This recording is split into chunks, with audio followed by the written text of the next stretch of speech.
Good morning, everybody. My name is Andrew Webber from Whitespace. I think I know some of you already, but good to meet all of you and those that I haven't met before. I'm the Chief Marketing Officer at Whitespace, and I'm just opening up this, and then we'll hand off to my colleague, Rachel, who'll introduce her panel and herself.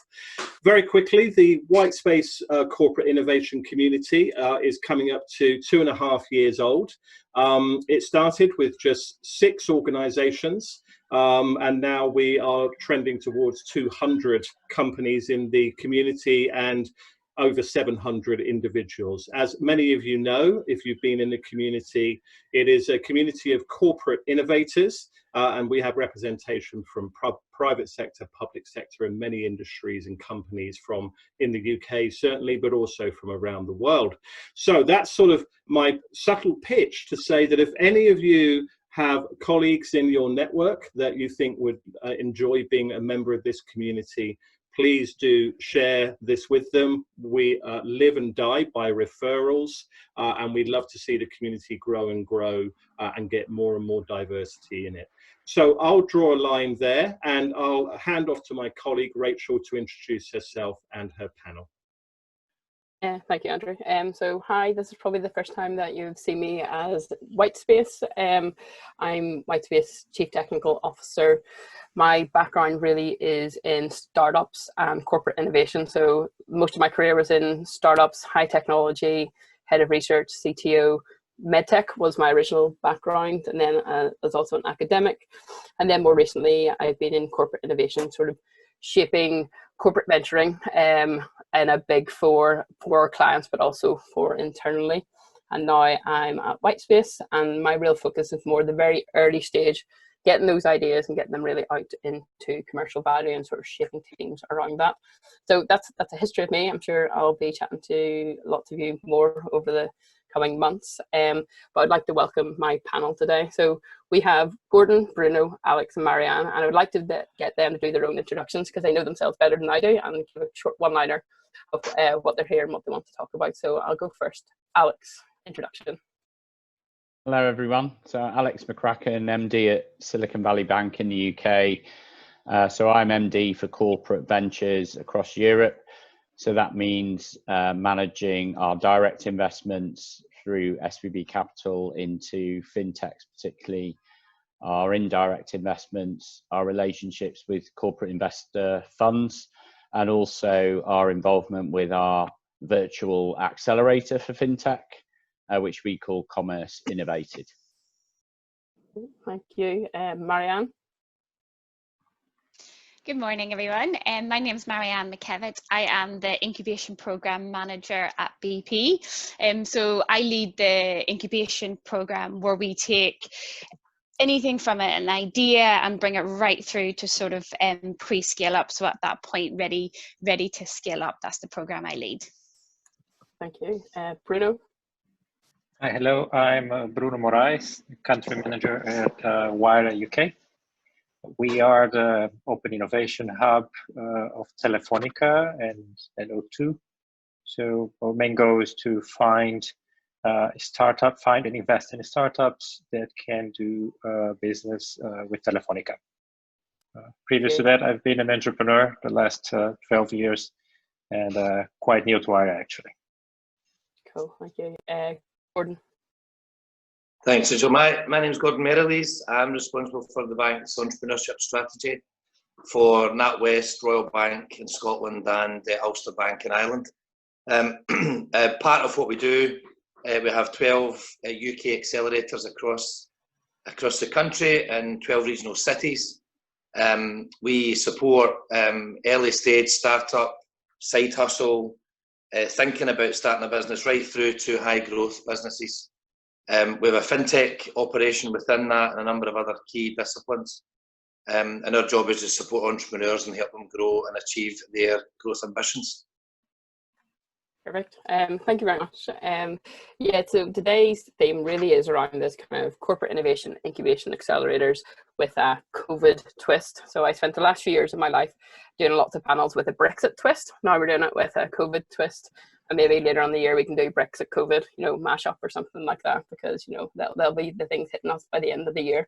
So it's kind of just, the reason I say that is that business as usual always is affected by whatever's happening in the world, and we just have to get on with it as well. So there is this always business as usual, and then whatever's happening in the wider world, and it sort of sets the tone for the questions I want to ask. I want to set a few questions, you know, without COVID, and then sort of like what the impacts are. So key question really for me is, because this has been my entire career, has been innovation, from small scrappy startups right the way through to different things. Why innovation? Why corporate innovation, incubation, accelerator? You know, what's the big sell and benefits for you? And I suppose I ask this because I've always found people have different answers, and that those answers change through time. So it's like, what's the value proposition? I will pick up people, or you can start answering if you have anyone puts their hand up or says they want to go first. But I do see Marianne smiling, so I'm taking that as an indication that Marianne wants to speak next. Yeah, sure, I can go first. So from the BP point of view, I mean, you know, if we look back even, you know, 10, 15 years ago, innovation in that kind of environment was R&D. It was traditional R&D, and our landscape has completely changed on that. What R&D still plays, or traditional R&D still plays, a really important point. But this is where we've completely transitioned, and that's because, you know, we're looking at we've an energy shift. We have the, you know, the climate initiative. We have lots of different things. That makes us look at new business models, new products, new technologies, new ideas, that type of thing. So certainly that's why we've put a lot of emphasis in our corporate innovation, shifting from a primarily traditional R&D model and moving it to how can we increase our capabilities? So looking at digital, looking at things that are more disruptive, game-changing, and that's pushed us into this innovation environment where innovation is now taking, you know, sort of center stage in BP at the minute as part of our transition, and really building from that and getting value from that.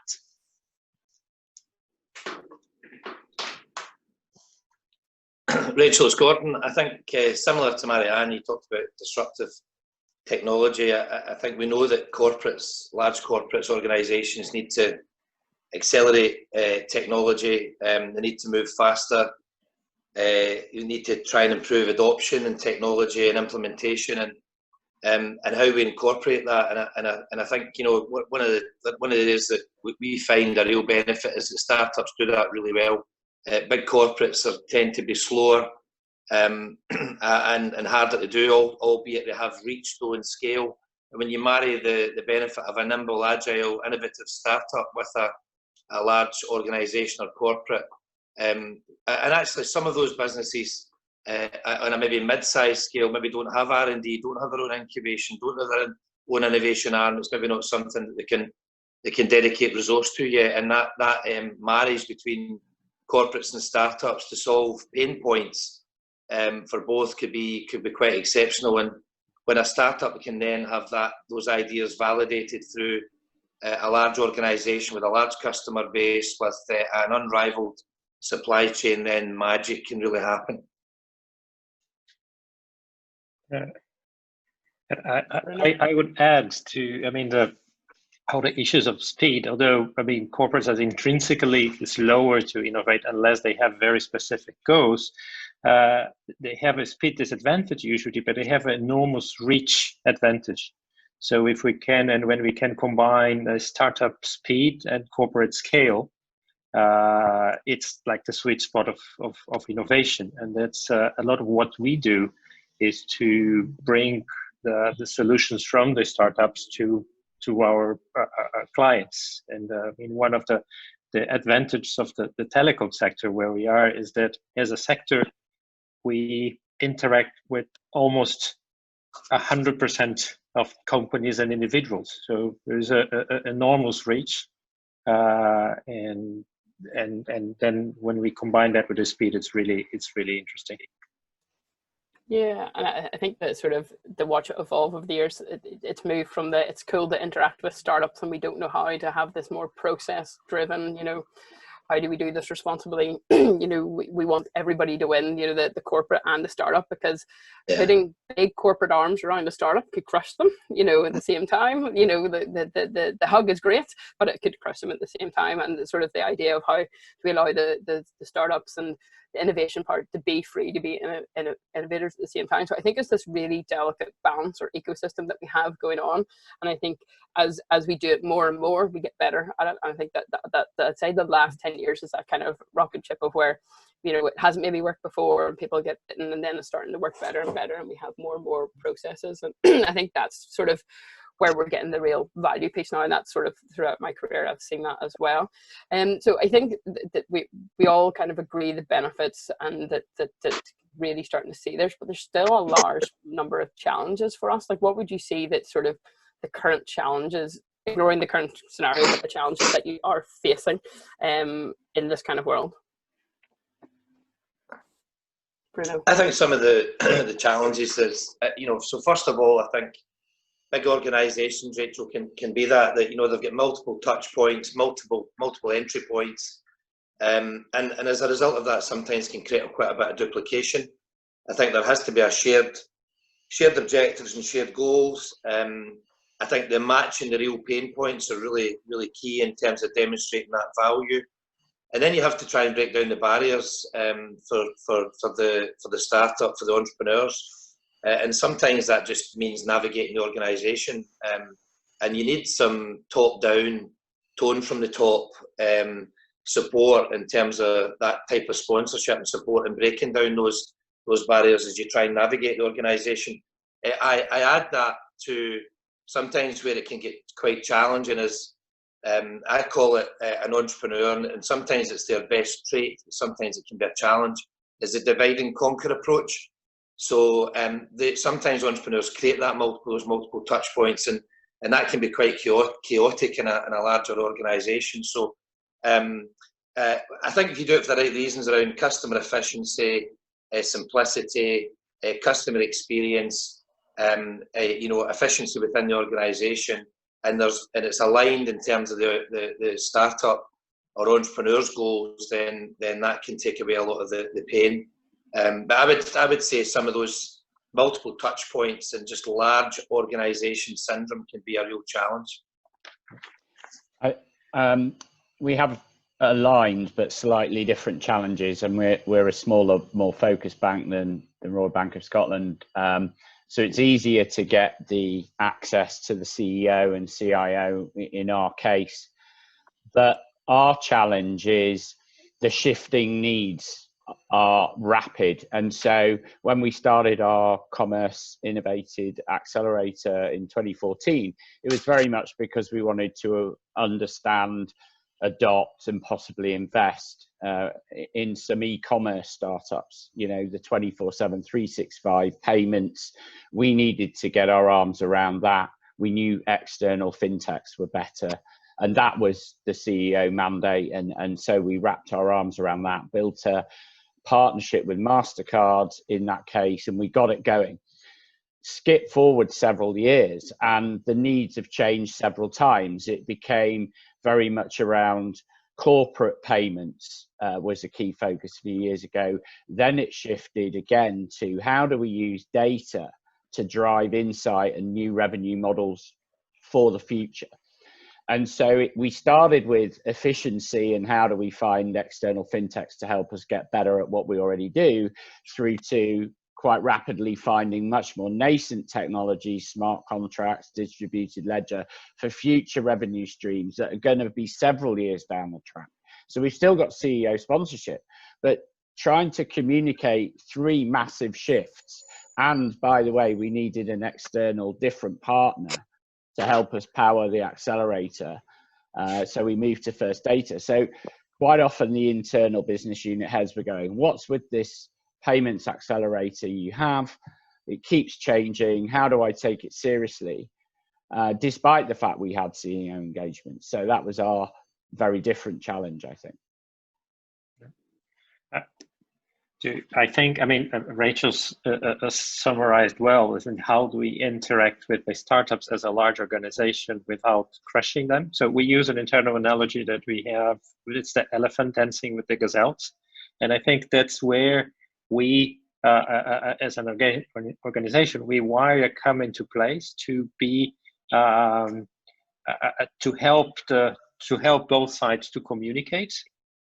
Which sometimes it's quite challenging and quite difficult and can lead to frustrations on both sides. So our main role is to really connect the dots and make sure that this interface is as smooth as possible. So I think this is one of the typical challenges of a corporate open innovation.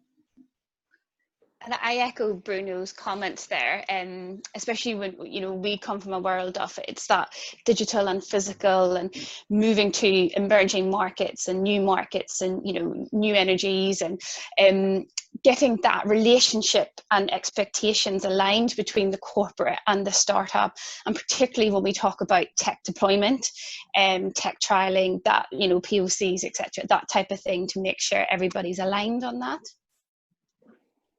Yeah, I think that's the thing that I've quite quickly discovered. Everyone's concept of POC, MVP, done, and all these words need to be defined. Like, what people what corporates think, what startups think, what even internal teams. So it's kind of an interesting thing. So there's lots of questions coming through, and there's we have some that I would like to ask well. So I'm sort of trying to blend them into one, but one that sort of popped up from the questions coming through and sort of was on my list of sort of questions as well, that obviously you're working with startups, but you have to innovate inside, and you maybe have a large portion of teams that have been business as usual for years and years, that's the word they know. How do you motivate or inspire people to sort of innovate from the inside, to be, we call them sometimes entrepreneurs? When I was working on the outside, I always used to identify the people who I think were thinking like me as an entrepreneur, and they were more likely to move the needle for me to sort of shape that. So how do you motivate people? Because it's not for everyone. Is there a way that you bring that to life to get that sort of innovation spirit internally within internal staff?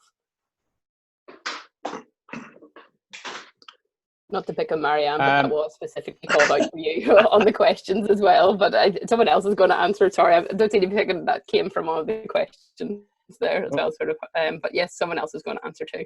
So whoever's going to answer we have an innovation team, and in it is mostly people who've done entrepreneurial things. So they gather ideas from around the organization, prioritize and map them according to impact and level of need. But they quite often, every 6 months or so, will give general talks around the state of innovation, entrepreneurship, what are the skills needed, and people can, and they share their experiences almost as a learning about being an entrepreneur, or even an entrepreneur externally. And that does help, I think, some people realize what skills are needed to really get something going. And in a lot of cases, that leads to a one-to-one chat about maybe you're better off staying in the business unit if you want to achieve X, and you have skill set Y, and what we need is Z. Maybe you don't fit.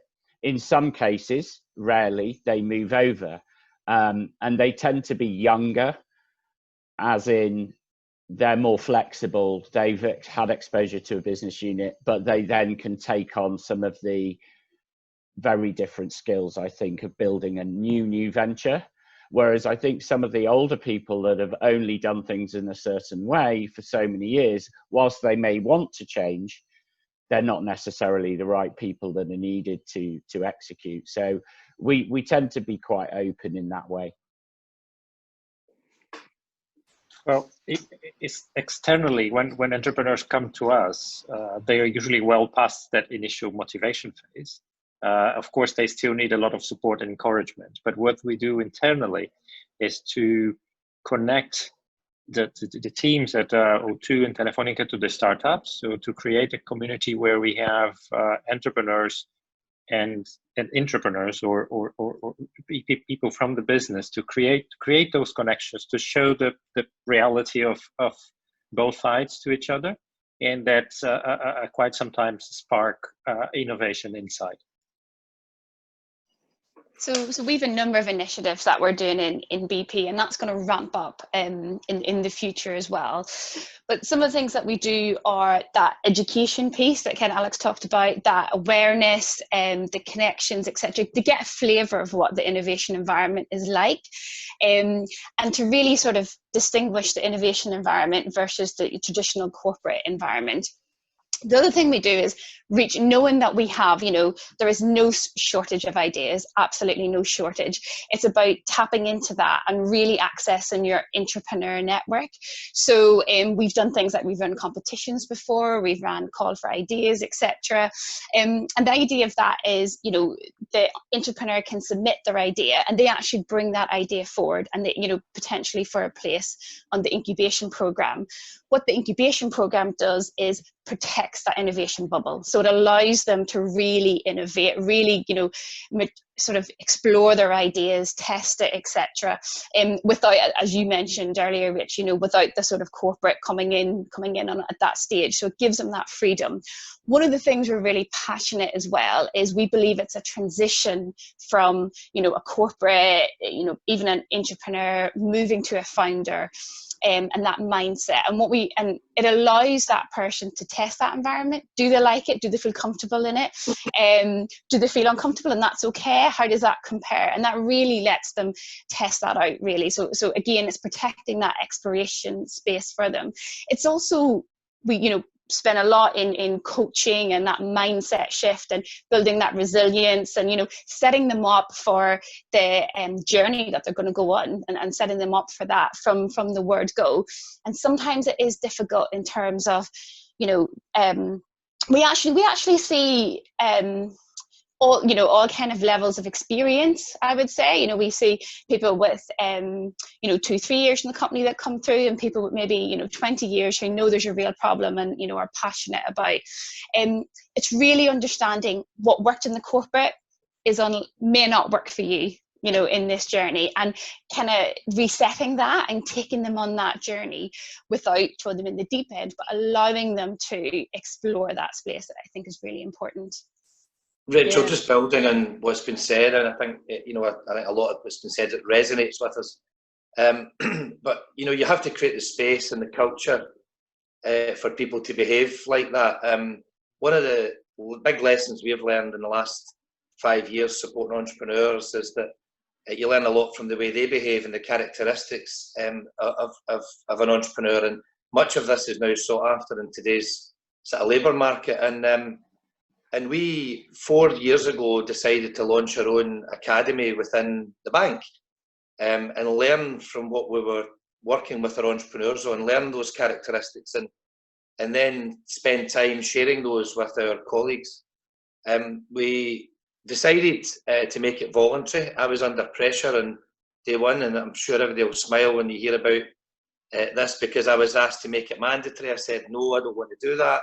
It's everything that Marianne and Bruno and Alex said, and for that reason we stuck with it. And as of last week, we were over 28,000 colleagues now volunteer for our academy 4 years later, and we teach the tools and techniques that entrepreneurs teach us, the learnings we get from that, from an innovation right through to lean startup methodology, to business model canvas, to how to pitch your idea, and many of those things are then adopted and delivered within the bank. So you might take your 1 60-second pitch if you're looking for money from marketing or sponsorship from HR, and that's something that just is prevalent now across the organisation. So that works really well for us, and it gives our colleagues a lot of confidence and motivation. They tend to then look at those customer pain points, obsess about them, love the problem and fall in love with the problem, and try and solve it from that point of view. And it allows them to have better business-to-business conversations with our customers and our entrepreneurs that we support. So that's just a little bit of a build on what my colleagues have said. Yeah, I think that the sort of summary is embrace the entrepreneurial spirit, and sort of that's not for everybody, and sort of be able to identify and coach and mentor and bring those people along the journey, and sort of realize that there's a time and a place for everything. I think that's the best use, rather than everybody get on board with this now, that's not going to work. So it's kind of interesting. So there's lots of questions, there's lots of discussion happening on Q&A if anyone's looking through. So it's almost even side chats happening in there, which I love to see. But I suppose I should sort of lead towards the C word, COVID, and sort of I'm going to sort of mishmash in a couple of questions in here sort of to give you sort of a lead in. So I really want to know, COVID-19 is sort of flipped people's worlds on head, where sometimes people like us at Whitespace, it's day to day, like we were largely working remote, we innovate anyway, you know, it's almost just accelerate, you know, amplified what we do. So COVID-19, challenge or opportunity? And I suppose the other thing I would like to tack onto that, the biggest thing that I see that changed for everybody is now we're all virtual or digital. So, you know, is this something you're struggling with, the digital kind of revolution, or the forcing to go more virtual and then less space time, less travel? So those are the things that are sort of people are asking about, and sort of the questions on mine as well. So if anybody wants to, Bruno, you want to throw your hand up there? I think both challenge and opportunity. I think, I mean, the local presence, networking, the community, they are a very important part of the programs, and this part is it's still quite difficult to work as well in the virtual world as in the physical world. So I think this is definitely a challenge, but I think that the new situation, the new normal, it allows the new delivery modes. It allows the ability to reach a much wider ecosystem. It allows to have a part of Wayra, in our case, the startups that are not present here. So I think it creates definitely new opportunities to expand the reach and to even like democratize innovation by having a wider presence. But of course, there is a challenge in terms of creating the community and the interactions. So we've actually been running our accelerator virtually since 2014. And one of the reasons is we are, as a bank, we don't have branches, we don't have lots of physical spaces to house people. And we deliberately, in the tech world, you know, harness WebEx back in the day and Zoom in the last 18 months to carry on with the program.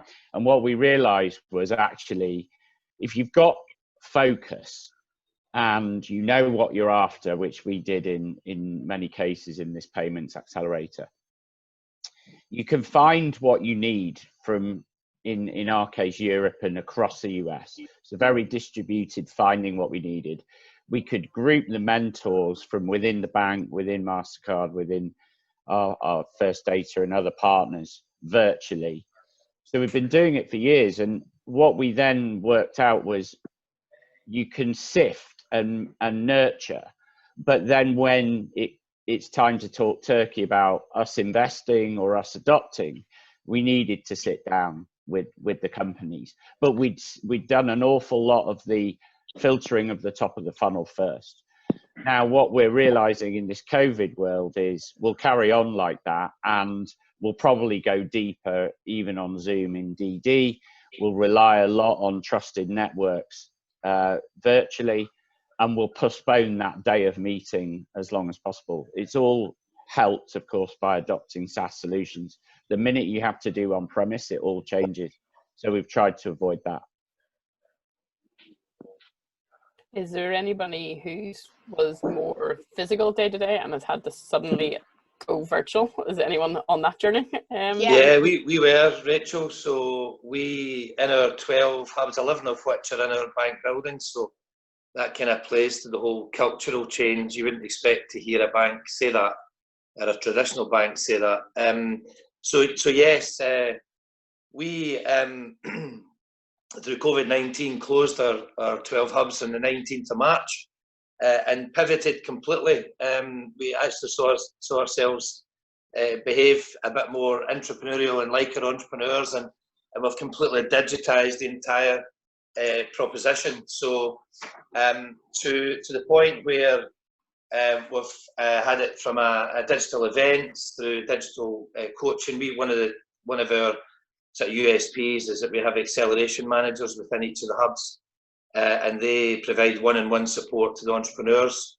That support has moved completely digital, virtual. I looked the other day there in April, in May, we had just under 2,000 one-to-one sessions individually with our entrepreneurs in 2 months, and that was us having pivoted and then rolled out a brand new digital delivery. And there's a real demand for it. Our normal drop-off rate would be about 9%. Our drop-off rate in the last 14 weeks has been less than 3%. So there's a real demand for this from that accessible, consumable perspective, and I can see a lot of nods from my colleagues in the panel. So yes, I think Bruno's right, challenge and opportunity, because you know, we still see customers that are in survival mode and needing, as Marianne said, a lot of resilience and support. We see customers and businesses that are just thriving at the moment, and we could all name those sectors or types of businesses or business models. We're seeing business models being pivoted, diversification of those models. We're seeing opportunities to access and reach new markets. We're seeing opportunities to validate new ideas, and of course everybody's expecting a real boom in entrepreneurial activity and a surge in startups as a result of all of this. So there's a real need for this, but I guess there's different stages there as well. So we are seeing a real benefit from that. And some of the events we've been running now since the 20th of April, we've seen almost 10,500 entrepreneurs sign up for these events. There's an event happening just now, and Lauren at Whitespace knows that. I thought I was going to be a little bit late today. We've actually got an audience with Sir Tom Hunter today, and that's managed to get over 1,000 registrations today, and I joined it for the first half hour. So people are really interested in that, you know, expertise and you know, and advice, and being there, and from those serial entrepreneurs wearing the t-shirt, and what advice and support can you give? And we've seen a real demand for that, and it's really good to see. So from that point of view, real opportunity. Yeah, I think so. And Marianne, I think you nodded along there when you've sort of gone suddenly virtual. How's that going for you? Yeah, just to build on Gordon's point there. So we've been doing our program, building it up over the last 12 months, kind of working on quarterly cohorts. So when we got the 13th of March, and we were very much, you know, co-location, physical, you know, very much everybody stayed together as a cohort type, you know, philosophy that we had. And we had to completely rewire one of our programs last minute. And we, you know, in all honesty, we did have the discussion, should it go ahead? Do we think we can get success out of it? Yeah. And we just run the entire 12-week program virtual. And one of the main advantages for us was actually give us more of a global reach. So we were, you know, very much, because we were in London and UK based, although we had the network, we, you know what I mean, it was a bit restricted because of that physical. We could actually reach out and say, do you know what, these other, you know, we were running an internal ideas program, you know, these other entrepreneurs that we have across the company, we run this virtual, and it just amazed us. And even with a time difference, even, you know, dealing with that, the virtual offer just absolutely unleashed that power. And we ran an entire 12-week program with pitch events at the end, etc., and it was very, very successful. So, you know, it's absolutely going to be in our model moving forward, and having that challenge to kind of be pushed in that last minute has actually worked out really well for us, an opportunity that I don't think we'd fully grasped beforehand. Yeah, and I think that's the fascinating thing, having been on this journey for other companies. Like I recently left the Big Four, and suddenly 20,000 people had to be working from home, you know, when that was not the model. And it was just how that could happen, that my question was, there was nothing stopping us before, so it's that. And the other thing is the global reach, and I sometimes sell this as a Northern Ireland factor, because we're sort of in Northern Ireland, we've been remote a bit longer, so we've embraced a lot of this remote technology and had this kind of global reach from a little, you know, bit as well. So I think that's what people are realizing, that sort of by being remote, that you're getting people globally attend your events who wouldn't be there physically able to. It's much more inclusive for people who maybe can't use public transport or can't get around. So the inclusivity piece is huge. So the more people we get involved, the better our innovation becomes, because we all know, and I think this is my sort of thing, innovation is better when we have more people, you know, who are from different backgrounds, different things. And I think that's the kind of key. And I think Marianne said it, because that was going to be one of my next quick questions, sort of, is this lasting? You know, if this is lasting, you know, what is the future if we are more embracing virtual? Like, how do we make it better? Because I think this isn't a fair test of virtual either, because it's under extreme pressure with children at home, cats and dogs, and you know, there might be 4 people in a house working suddenly all at home or whatever it might be. So I think, Rachel, just a quick answer to that from me, because I'm conscious that Alex and Bruno might want to come in as well. But the challenge I think we've got, and I think the answer is somewhere along the lines of a hybrid version. I think you still have to go through this whole test and learn and validation from our entrepreneurs, which is quite difficult to do, but there's a real demand, as I said, for that digital delivery. And of course, in-person meetings have fallen, travel has changed. And you mentioned that accessible, convenience, etc. But one of the areas that really works for us, I think, is under pressure, is how do you keep that community together? So that community where it's a real, you know, massive benefit of peer-to-peer learning and supporting each other and motivating each other and being alongside each other as you go through some of those challenges and sharing your experiences. A lot of that comes from the community, and that a lot of that is where the magic happens. And therefore, I have a little bit of a personal kind of challenge and dilemma around what might that hybrid model look like. Yeah, I think the hybrid model is the future, right? I think it will be. I mean, we will be able to capture the best of both.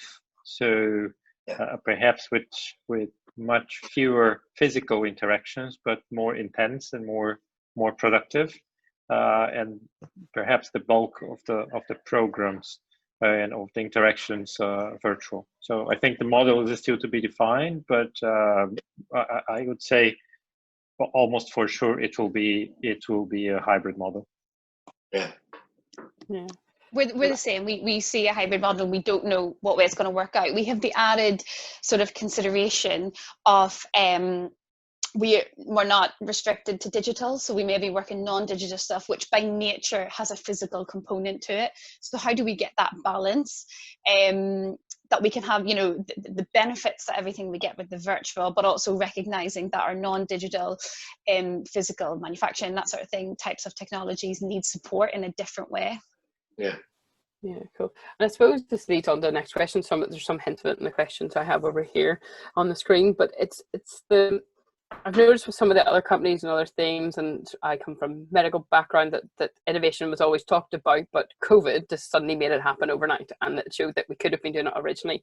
Has the sort of COVID challenges, opportunities changed the narrative for innovation in your company? Do you think it's now because people are looking to to traditional R&Ders or innovation or corporate innovation to actually help solve those problems? Is that changing the narrative that I've seen outside? So I suppose it's a kind of personal question that I want to see if other people are experiencing that too. Well, I think for me, this is the debate about what is innovation, because no doubt COVID in some areas is making us all more efficient. And yes, we're going and finding solutions both internally and externally to being more efficient and serving customers remotely. But I think if you're to say, we've just, through COVID, lost a massive revenue stream. We need to find new revenue streams in this new low-touch world that will exist post-COVID. That, to me, is innovation. And that should have been going on, I think, before COVID, because we were all vulnerable to disruption from whether it was pandemics, competition, or, you know, corporate inertia. So I personally take the view that COVID has accelerated the need to find new diverse revenue streams that exist because of the post-COVID world. So in our case, we are finding new lines to lend, because we have spent the last several years hoovering up as much data as we could. Now, COVID has accelerated the fact that we want to chase new revenue streams in different areas, not just expand into a new country doing what we're already doing.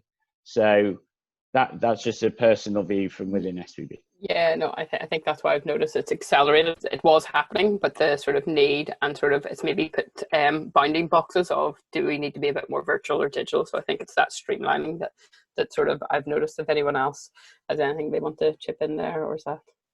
I think for us, as we, we're in this journey where we're scaling our sort of incubation, innovation type stuff, and particularly, within that box. And I think just linking to what we discussed previously is that it's now led us to sort of feel like we can actually accelerate that scaling based on, the models that we can have and that type of thing. So we were already on an innovation journey. We were already on that type of repositioning of innovation in BP anyway. But what it has done is increased our confidence in our ability to scale out and actually have that impact sooner.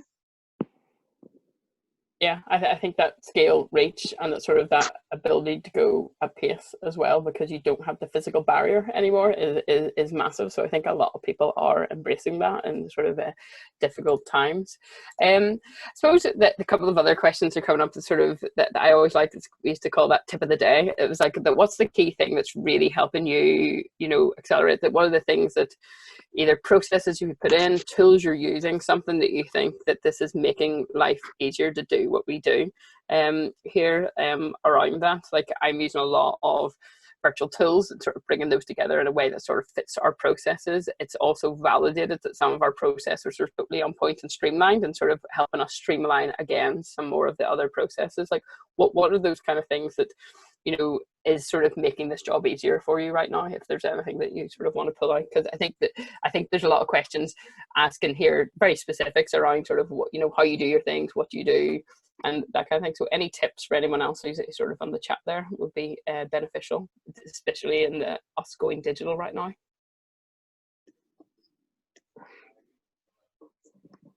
Anyone? I think one of the things for us is, and I think it might have been Gordon mentioned it earlier, but it was maintaining that cohort and that community effect.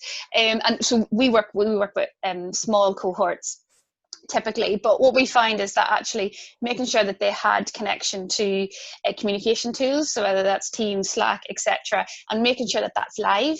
So we're purposefully populating it and putting content in and keeping it live so that they keep that communication open. If they're not, have the ability to speak to each other again, different time zones as well. I think one of the things that's key for us as well is having something that tests the satisfaction, or being able to have that satisfaction with your cohort to make sure that they're still getting out of it what they need to, that they're still moving ahead. So whatever you use for that. So we do it to a range of things, whether it's surveys, we have, constant meetups, one-to-one, the mentoring, etc., but really to make sure that satisfaction element stays high priority. Yeah, and so the other thing that we notice is sort of almost terms of engagement. How we engage is different, and sort of I think Lauren, one of my first messages I sent to Lauren when I joined was, if I message you at 3 a.m, that just means my brain is busy. I do not expect a response. And sort of this like async communication, that's sort of moving away from less meetings and sort of everybody being empowered to work what suits them. And sometimes that's 3 a.m for me, and that you're not expecting that, and sort of how you sort of set out that these are the engagements and sort of make sure everybody's happy with how we sort of work forward. It sort of seems to be working quite well. So Gordon, I see you had something to say there as well. Yeah, I think just similar to Marianne, I think we've invested in a platform, we've invested in content quite heavily to make it relevant to some of those challenges I mentioned earlier around resilience and diversification and pivoting and lean startup. All of that stuff is really, really relevant just now, and those themes are really key. And then the community piece is really key for us as well. And I think the other thing, I've not said this, and I probably need to make sure we cover it, is that we've learned a lot in the last decade. We've also learned that we don't have all the answers. So I think partnerships and collaboration is really key. We partner with a number of national partners where we don't have that expertise and knowledge, Rachel, and that in turn then allows us to create a bit of a money can't buy offering for the entrepreneurs, so that they can access that those networks. It could be networks, it could be expertise, knowledge, it could be product from a range of national partners, and I think that's really important, because those partnerships and that collaboration is going to be even more important as we come through this pandemic. Bruno talked a lot about ecosystem earlier. We're seeing that becoming even more local. We're seeing that in villages and towns as well as cities and national ecosystems. And I think that collaboration and those partnerships are going to be really key. Yeah, and I agree with all of that. I think what we've learned is that whatever the problem that needs solving, there's probably a tech company out there that's pretty much solving it. And we can help with insight to shape the offering to either suit our needs or develop the new product line. So I think the fact that using Zoom and going digital has meant our execs buy into the fact that we could source something from a different country that isn't necessarily under our nose in Silicon Valley or London, and then nurturing them, getting them on small groups like this where the startup is engaging execs multiple times is all possible. So we're going to keep doing that. Yeah, I think, I mean, from our perspective, similar to what they said, but we didn't necessarily use new tools, but we got better into using existing tools. So giving a lot more attention to online communities like Slack, which has been very active. Trying to move away from email. Which was like important change from the beginning of lockdown to now. I mean, with the cohorts and inside as well. So we did a trial run before we went in lockdown in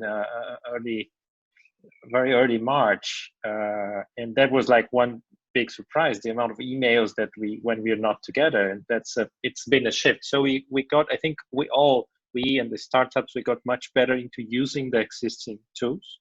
But I think what has been really, really important along the way is that it's super important to keep a very close contact with our portfolio, with our entrepreneurs, support in helping them navigate the crisis. I think that has been one of the important learnings of what has to be done in this situation.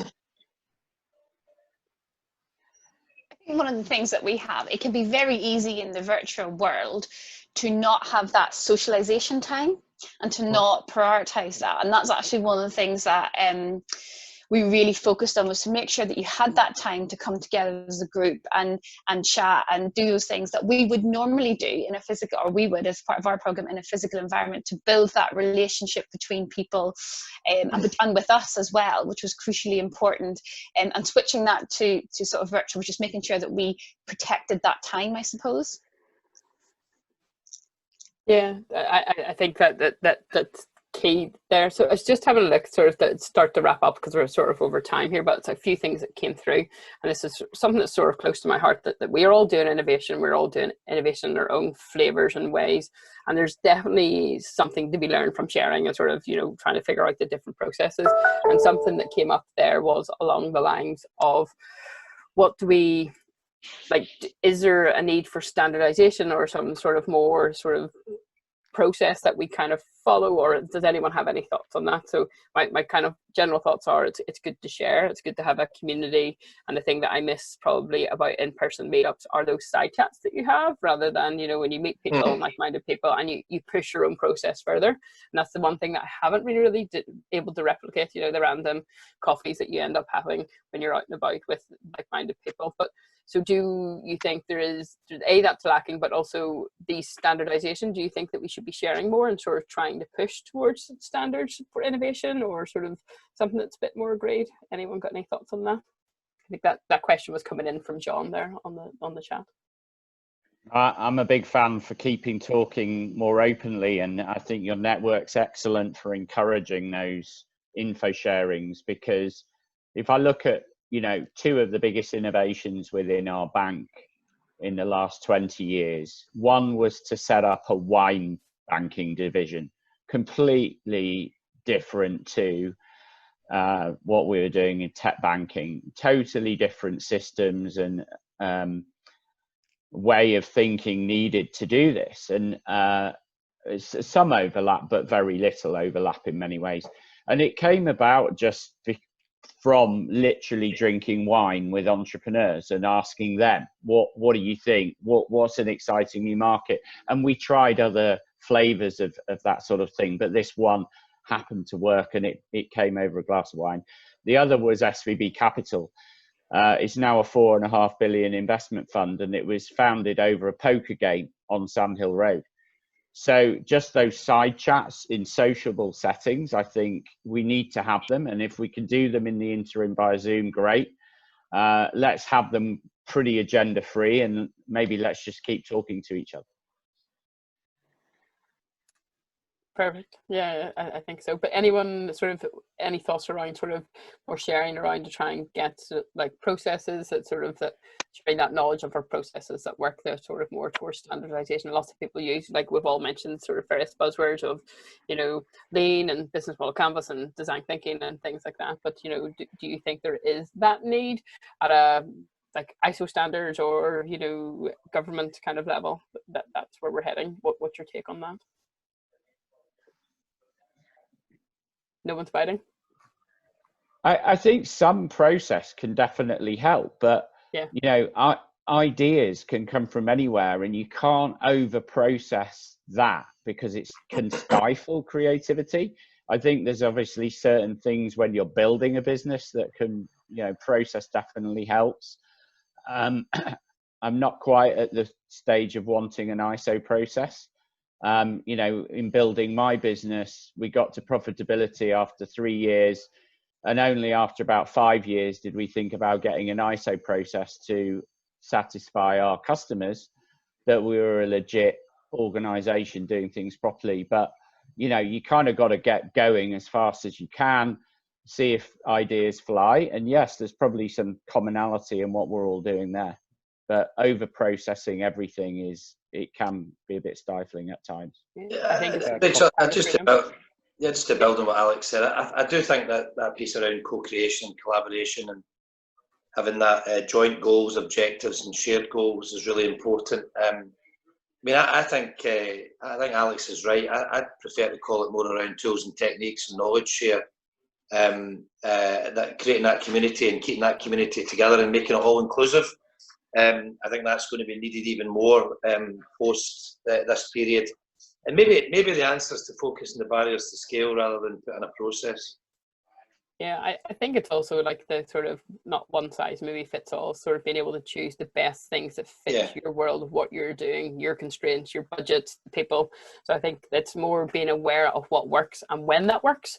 I think it's kind of what that my experience of knowing that I have this massive tool set and it's these tools work in this scenario, these are better here. And sort of that's often what your entrepreneurs are bringing, that it's like, I know this because it didn't work or did work or whatever it may be. So I think that's kind of been given that flexibility as well. We take the approach of like setting guardrails. We set, you know, enough that takes the learnings and the pitfalls, etc., the learnings from that. But we don't prescribe a process, and and that's actually really key for when we take our entrepreneurs from the corporate, because they will tell me what I need to do. It'll be the first question that you'll normally get, and you know, it's not a tick box exercise, and it's not, as you said, one thing can fit everything, and you know, there's certain things that just are not. It's not repeatable steps, repeatable success, that type of thing. But there is something about setting a frame that sort of guides them, and that's you know how we've built our program in that way. Yeah, I think it's the guide rails with flexibility is kind of where everyone kind of is the sweet spot maybe. Yeah, it's exactly the same approach we follow. So I mean, to have a light touch process that partially makes sure that we learn along the way and we don't reinvent the wheel each time, so we can build upon and improve, but without being too rigid. I think the flexibility is an important part. But I think what would be wonderful to see from Whitespace is every step of the innovation roadmap would, you know, if you had, here's a couple of tips on ideating and capturing, and then here's a few tips that work for filtering, and then here's a few tips for getting exec engagement. Here's a few tips for how to mentor. And you could almost crowdsource that from your community. And then there's a resource pool in one place, because what at the moment you get is, you know, I'm aware of some things on how you track metrics, but your community probably has several ways of tracking metrics, and I'd love to be able to see those, just to see if we can tweak our own. And, you know, maybe this open collaborative sharing of what we have document wise would be quite good. So that sounds good. I know we're over time, so we'll wrap up quickly. So thank you very much for your time. Thank you for getting involved. There's been lots of good questions and conversation happening. So the summary is that a lot of us are sort of seeing the real value of corporate innovation that's evolving. It's ingrained and sort of spreading throughout our businesses, and we're at the point that digital is a value add. It's not a we have to do it because of COVID. It's almost like this will remain in some form, and sort of gives us that reach, flexibility that we need to do. It's basically finding the balance of what's still in person, how do we embrace virtual. So that's my quick kind of trying to recap of all the good points. I'm sure there's a lot more said, and looking forward to the next conversation. So thank you very much for your time here. Thank you. Thanks for having us. Thank you. Thank you. Thank you. Thanks everyone. Take care. Bye-bye. Bye-bye. Bye. Bye-bye.